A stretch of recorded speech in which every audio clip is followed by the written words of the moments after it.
Everyone, welcome back to my channel. मैं प्रिया मिश्रा लेकर आई एक अमेजिंग जर्नी जो कि है कॉमर्स की दुनिया। तो बच्चों, आज हम अपना सेकंड चैप्टर स्टार्ट करने वाले हैं जो कि है अकाउंटिंग प्रिंसिपल। तो मान लीजिए जैसे सर्टेन रूल्स होते हैं, रेगुलेशंस होते हैं जिसको हम फॉलो करके एक अच्छे से चीज़ों को समझते हैं, ठीक ना। स्टेप बाय स्टेप हम समझते हैं। अकाउंटिंग प्रिंसिपल्स भी ऐसा ही होता है जिसमें सेट ऑफ रूल्स बनाए जाते हैं, है ना, अकाउंट्स क्रिएट करने के लिए, ठीक, जिसे हम आसानी से समझ सकते। चलिए अब मीनिंग देख लेते हैं अकाउंटिंग की। तो accounting statement disclose the profitability and solvency of business to various parties. It is necessary to prepare such a statement in a standard language. देखिए, अब क्या होता है कि अकाउंटिंग स्टेटमेंट जो होता है वो हम कई लोगों को दिखाते हैं ना, तो ये ज़रूरी होता है कि वो स्टेटमेंट एक स्टैंडर्ड लैंग्वेज में हो, एक ईजी हो, अंडरस्टैंड हो, रूल्स एंड रेगुलेशन के हिसाब से हो।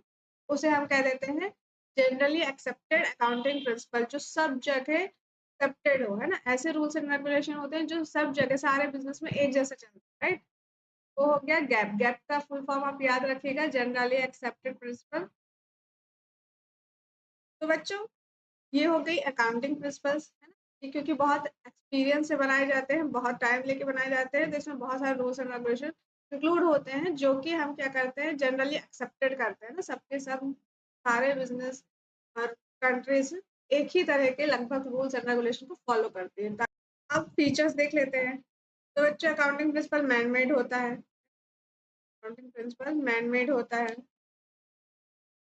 ये बहुत ही एक्सपीरियंस के साथ, टाइम दे करके, बहुत एक्सपर्टाइज के साथ बनाए जाते हैं। अकाउंटिंग प्रिंसिपल फ्लेक्सिबल होते हैं ताकि टाइम के साथ इन्हें चेंज किया जा सके, है ना। अगर आने वाले समय में और टेक्नोलॉजी बढ़ जाए या कुछ चेंजेस होंगे तो हमारे बिजनेस में भी चेंज होगा, तो हम अपने रूल्स एंड रेगुलेशन को भी थोड़ा सा चेंज कर सकते हैं। अकाउंटिंग प्रिंसिपल है यूनिफॉर्म सेट ऑफ रूल, है ना, यूनिफॉर्म सेट ऑफ रूल्स होते हैं ये। जनरली एक्सेप्टेड, तो जनरली एक्सेप्टेड होते हैं ना, सब जगह लगभग यही रूल्स एंड रेगुलेशन चलेंगे, है ना। अब देख लेते हैं कि इसको क्या जनरली एक्सेप्टेड को 3 क्राइटेरिया में बांट। रिलीवेंस, तो रिलीवेंस क्या होता है, इंपॉर्टेंट होना चाहिए, यूजफुल होना चाहिए, मीनिंगफुल होना चाहिए, ठीक ना, यूजर्स के लिए जो यूज कर रहे हैं, है ना, या बिजनेस ऑनर के लिए, ठीक। एक्टिविटी क्या हुई कि ये फ्री फ्रॉम जजमेंट होना चाहिए, फ्री फ्रॉम बायस होना चाहिए, ठीक, इसमें कोई भी फ्रॉड नहीं होना चाहिए, राइट। थर्ड है फिजिबिलिटी, तो फिजिबिलिटी क्या होती है कि इसमें कोई भी कॉम्प्लेक्सिटी नहीं होना चाहिए, है ना, ये इजी होना चाहिए अंडरस्टैंड में, इम्प्लीमेंट करने में, इसमें कोई भी कॉम्प्लेक्सिटी या कॉस्ट नहीं होना चाहिए ज़्यादा। ये हो गया जनरली एक्सेप्टेड के 3 क्राइटेरिया। अकाउंटिंग प्रिंसिपल को 2 कैटेगरीज में क्लासिफाइड किए हुए हैं, ठीक ना। जैसे कि फर्स्ट है हमारा अकाउंटिंग कॉन्सेप्ट या एजम्पशन, और सेकंड है अकाउंटिंग कन्वेंशन। तो आइए पढ़ते हैं अब हम अपने अकाउंटिंग कॉन्सेप्ट की तरफ।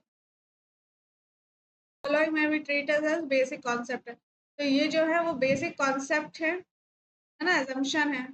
Accounting standard 1 issued by Indian Institute of Chartered Accountants of India.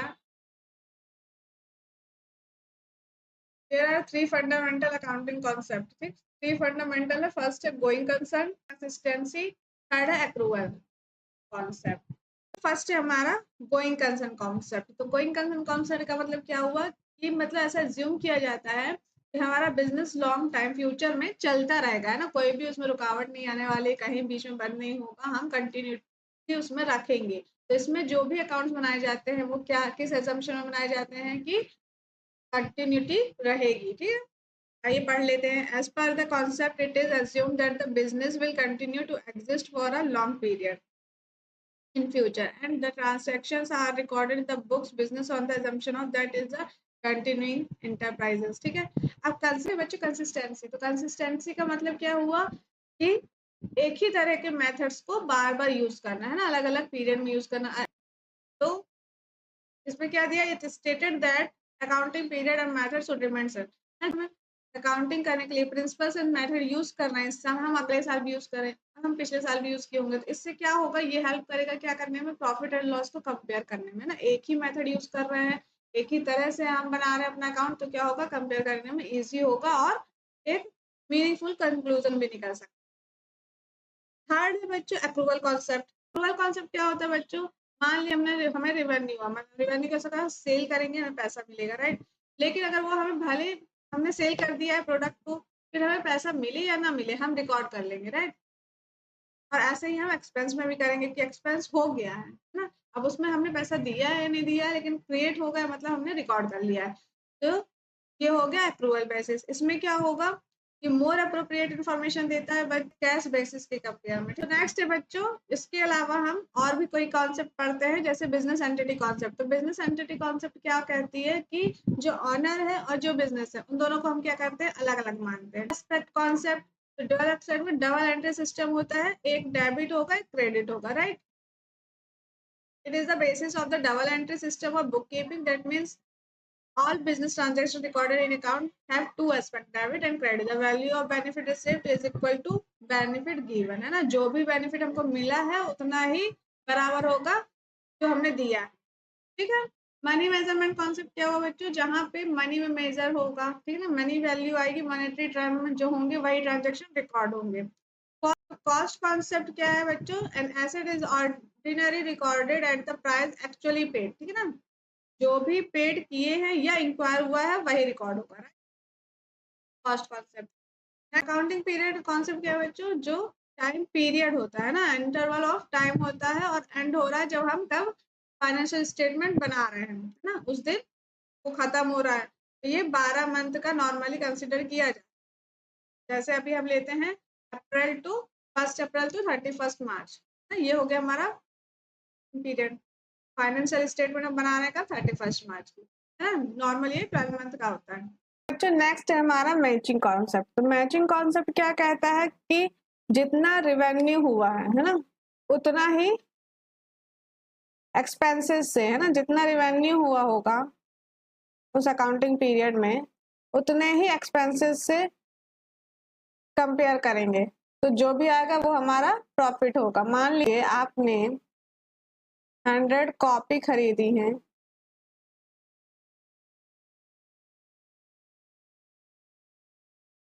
10 rupees की, तो कितना हो गया 1000। ये एक्सपेंस कर दिया आपने, राइट। अब वहीं आपने इसमें से 50 कॉपीज बेच दी, कितने में, 15 रुपीज में मान लीजिए, ठीक। तो अब कितना हुआ 750 हुआ। तो अब ये बताइए कि कितना प्रॉफिट होगा, कितना प्रॉफिट होगा।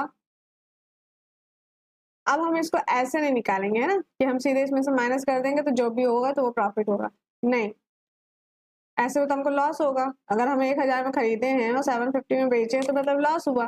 तो हम क्या करेंगे, जितना हम कॉपी बेच रहे हैं उतने ही कॉपीज को हम एक्सपेंसेस में भी लेंगे। मतलब 100 ना लेकर के हम कितना लेंगे, 50 ही लेंगे, है ना। तो 50 10 रुपए में खरीदे थे, मतलब 500 में खरीदे थे, बेच रहे हैं कितने, 750 में, मतलब प्रॉफिट हुआ हमको यहाँ पे। तो ये हो गया मैचिंग कॉन्सेप्ट कि जितने का, ये हो गया मैचिंग कॉन्सेप्ट कि जितने में रिवेन्यू का हम कंपेयर करेंगे उतना ही हम एक्सपेंसेस से कंपेयर करेंगे, ठीक है। रिवेन्यू रिकॉन्सिलिएशन कॉन्सेप्ट क्या कहता है बच्चों, इसमें ये बोला जाता है कि जिस दिन सेल हुई है उसी दिन हमको रिकॉर्ड कर ले। तारीख ऑर्डर मिला फर्नीचर का, ठीक, 5 तारीख को आपने भिजवा दिया, है ना, आपने सेल कर दी, अपने ऑनरशिप को ट्रांसफर कर दिया। अब 15 तारीख को आपको, 15 को आपको पेमेंट हुई, है ना, 15 को आपको क्या हुई, पेमेंट हुई। तो अब इसका मतलब क्या कि कब रिकॉर्ड करेंगे, ये 3 डेट है, ऑर्डर आने की, सेल करने की और पेमेंट रिसीव्ड होने की। तो क्या पेमेंट रिसीव्ड हुई तब रिकॉर्ड करेंगे, नहीं, जब रिवेन्यू हुआ, मतलब एक्चुअल में जिस दिन आपने सेल की, है ना, ऑर्डर आए पेमेंट आए उससे मतलब नहीं है, जिस दिन आपने सेल कर दी, जिस दिन आपने अपना ऑनरशिप को ट्रांसफर कर दिया, फर्नीचर को बेच दिया, उस दिन का हम रिकॉर्ड कर लेंगे ना, 5 तारीख को ट्रांजेक्शन हम रिकॉर्ड कर लेंगे। लास्ट है बच्चों ऑब्जेक्टिविटी कॉन्सेप्ट। तो इसमें क्या होता है बच्चों, इसमें जो है बायसनेस नहीं होना चाहिए, कोई भी फ्रॉड नहीं होना चाहिए, है ना, ये बिल्कुल नीट एंड क्लीन होनी चाहिए आपकी अकाउंटिंग, ठीक ना। ये होती है ऑब्जेक्टिविटी कॉन्सेप्ट। तो आज के लिए इतना ही, हम अपना नेक्स्ट टॉपिक नेक्स्ट वीडियो में कवर करेंगे। अगर आपको ये वीडियो पसंद आई हो तो please like subscribe and share करिएगा। Thank you.